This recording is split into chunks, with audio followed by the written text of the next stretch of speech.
to serve the Jamaican people. He took up himself and decided he wanted to serve. He's the same one who swore to be a good and faithful prime minister. Not my words, his. So how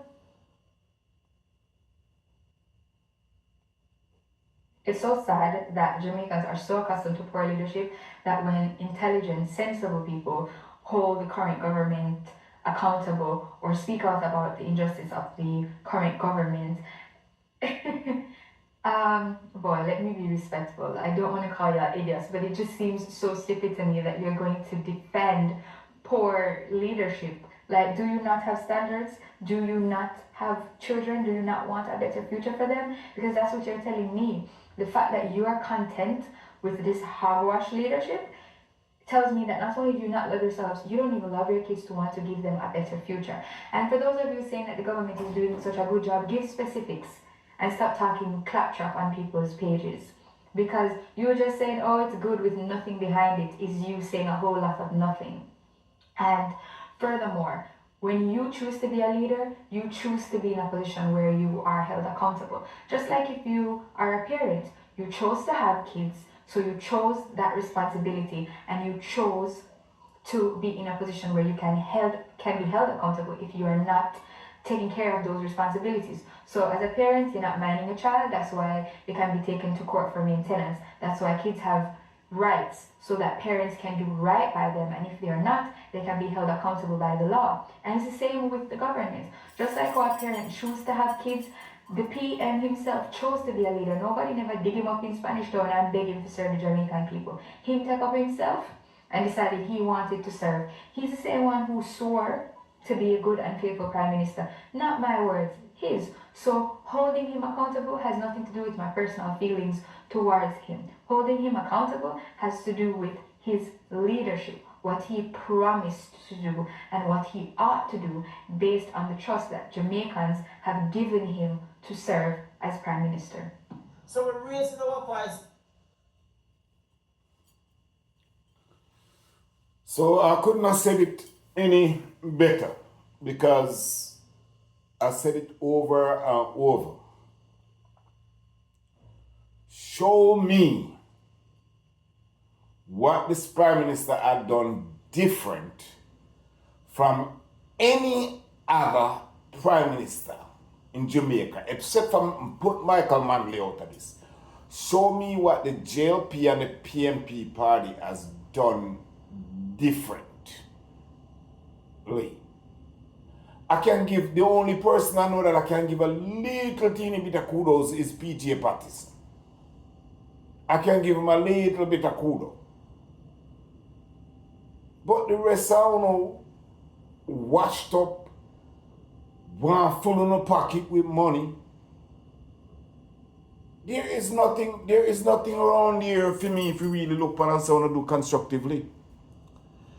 You can afford to survey land, to give China land down there the other day. But the people in the country where, you know, where they capture land there and them can't get the land surveyed. It's been years and the land still ain't surveyed yet. So please explain that to me. How is that you doing good by the people? Like I said, Queen Ifrika mentioned some things to Aguan where I don't even realize, if you realize, I peer that Aguan. And that would not go on if you did not take care of the people them straight up. The whole, the port is leased out or sold out to the Chinese. 30 years. Is it 30 years? That's almost, yo. You went down to Maroon Town and you redraw a line down there. Now there's a conflict between Queen Ifrika and supposedly the rest of Maroons. Them there's a hash going on. Virgin, you just create distractions and animosity around the place. Because if you say you give Jamaica road and the Jamaicans, some Jamaicans are idiots, you know, I said to in a long time. Roads do not provide for your family. Not because you could ride in a car, you don't have to skip potholes or nothing like that. We should have been way past that. If it hadn't been for these stupid politicians, we would have our own roads. Didn't have to wait for China to come in and build us road and build hospital. We would have been have that. But you're gonna sell out the country for what? The development that's going on in the country is not for you. Think about it. When you have so much Chinese coming in, it's for the Chinese comfort. It's not your comfort. How could it be for your comfort when you have so much of them moving in? It's not the whole heads Chinese that was there that we used to for a long time ago when we met oxtail and chat like how we chat. We got some newcomers coming in and they're not leaving. And they come there and they're competing with everybody. The older Chinese that was there, they're competing with the Jamaicans. You see, anybody about them too much? The other day they try to make things look like a way, so they go lock up that one day. And I guarantee him fly out of jail by the time they lock him up and fly out of jail. Come on, man.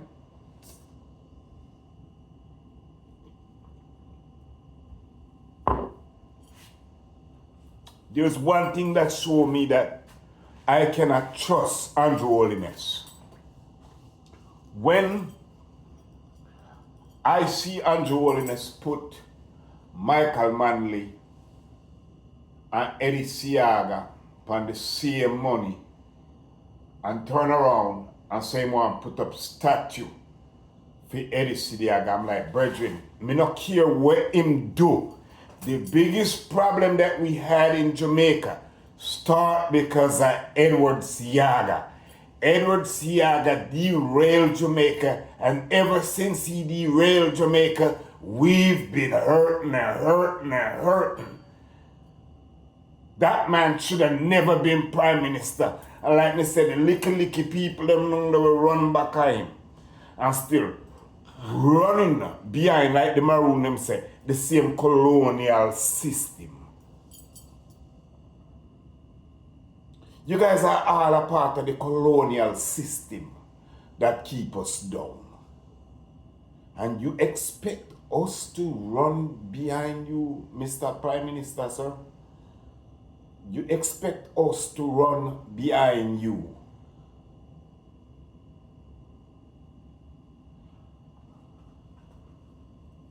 And say you did good for Jamaica. What did you do, Mr. Andrew? The Chinese have technology. What technology did you get from the Chinese? Incorporate in studies in Jamaica for the young ones leaving college so that they could now turn around and develop things that could become a part of Jamaicans' resources that we could say, hey, we manufacture this, we could ship this over here, sell this to this country or that other country.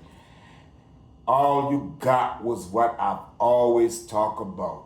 Shiny roads and schools is what we were always given. Remember, the time it's going to take you to really develop something. These people are always going to be way ahead of you. So you need, when you make deals with them, for them to give you at least an edge to start with. And that's what I'm saying about the continent of Africa too. That no, you can't come in here and keep using us.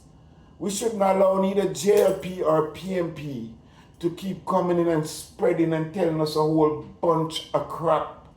Because like dude said on the FinSac, it was the PMP party that cheer up a lot of the middle class that was striving to be somebody. It was the PMP government. It was the Michael Manley. And you come around here and do what? I don't get it, man. I don't get it. I do not get it. What really have you done?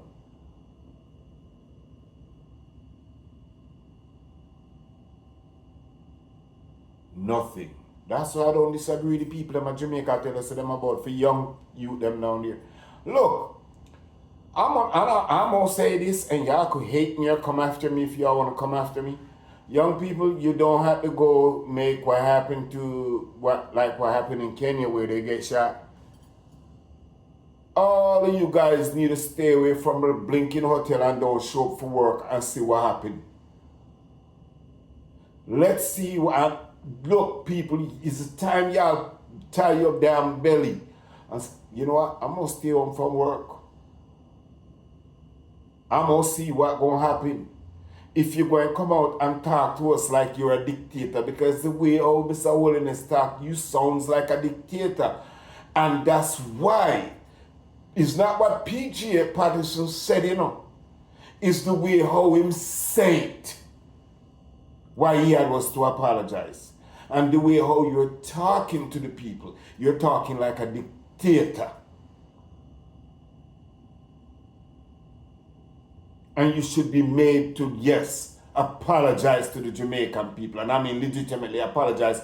By the way, you and your wife need to resign and get the hell out of here. Y'all guys ain't got enough money. Me not understand how you hold 3 seat. I'm watching supposedly hold 3 position. 3. Supposedly, you have builder, you have this.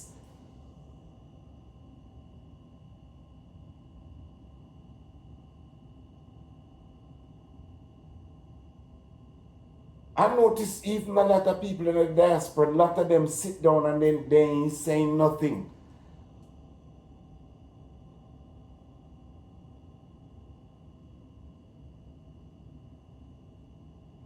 They ain't saying nothing.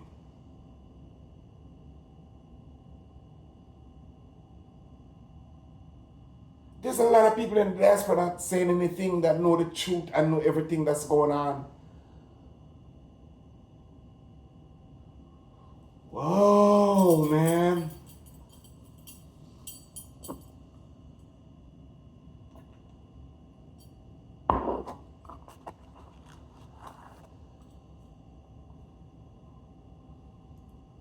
I'm going to say this, I'm going to say it again, and I'm going to say it so that the Caribbean, all the Caribbean countries could pull their head out of their blinking ass and get what I'm saying. The continent of Africa needed to hear this too. I hear one gentleman mention it, and I like the way how he put it, because he put it more eloquent. Eloquently, whatever you want to call it, that I couldn't put it. Unless the country is involved in infrastructure, in not infrastructure, but in research and development for some products, where they could go out and they do their research and development and could come up with something. And I mean something structural. The country is not gonna go any further. You're gonna be like that dude song, what's his name, Jelly Roll. He's standing on the bridge that he's burning with a bottle of gas in his goddamn hand. Y'all gonna be halfway between hell and can't figure out where the hell y'all at. Wake the hell up, man. Stop accepting roads and school, because roads and school, and I've been saying it on Facebook, roads and school don't do crap. It didn't do nothing for me in Jamaica. Sosa Road and school. Now they leave you with a burden. When they clean you out and gone, they leave you with a burden. Isn't that what Jamaica went through, Mr. Andrew Holiness? They left us with a burden and push us towards tourism.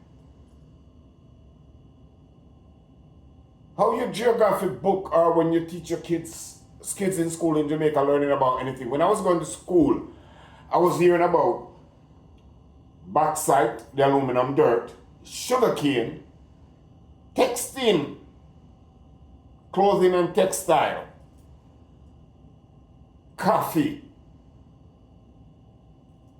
4 main things.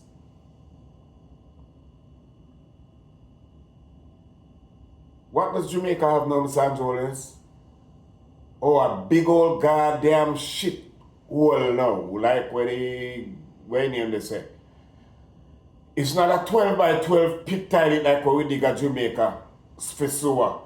It's a goddamn big, whatever the square perimeter of Jamaica is, or the square footage. That's the kind of toilet. So, hey, I love my country and I gotta friggin' talk about that shit. I'm just letting y'all know.